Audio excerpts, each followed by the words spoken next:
Round 2 of the World EX Championship provided spectacular racing under the floodlights at Daytona. Sparkling cars, slipstreaming, tough but fair battles, lots of dramas,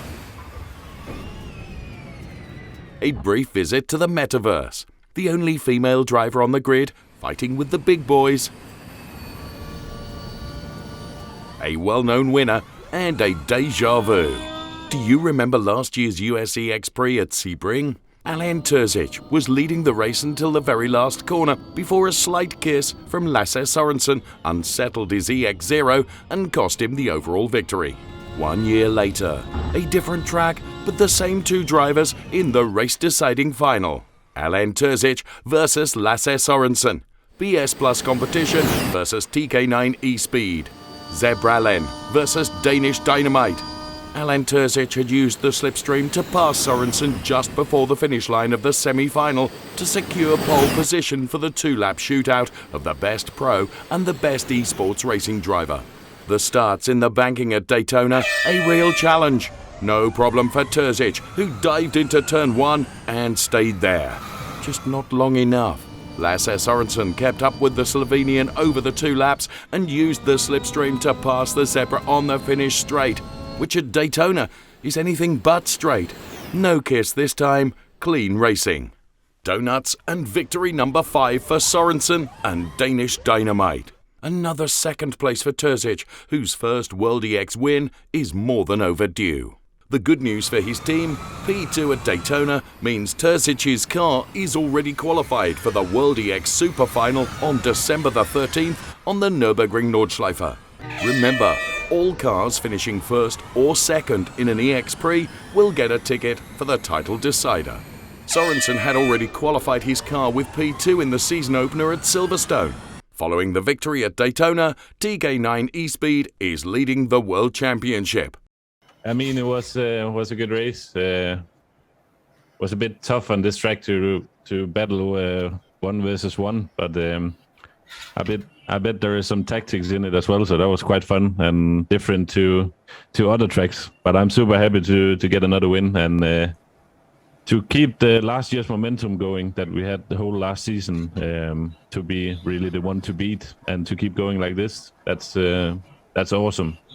So I'm super happy for the whole team, TK9 eSpeed. And Devin Browner completed the podium at Daytona for esports team WRT. The German game developer showed great speed and was involved in some of the coolest battles.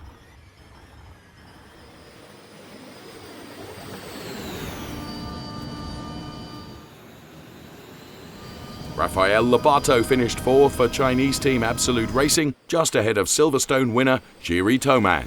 The Acer Vero R8G driver showed a blistering pace also at Daytona, securing the second pole position in as many races and setting the fastest race lap.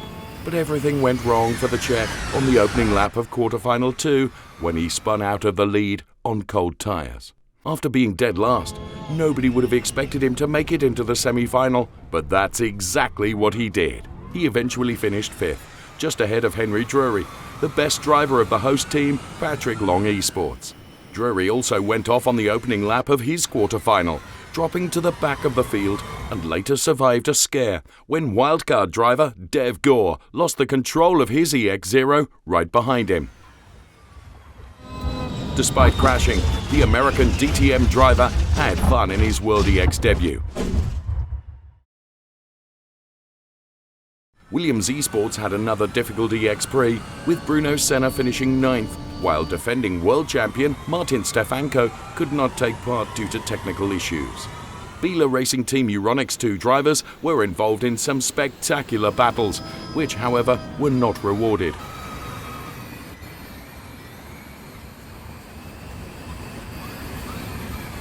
Nianco Esports failed to score points also in round 2, while Tom Christensen's nephew, Oscar, showed again great speed before heavily crashing Little Viking, luckily only in the virtual world. A look at the top 10 of the Haggerty US EX Prix. And the World Championship standings. Everybody will be hunting Danish Dynamite at the French EX Prix at Le Mans.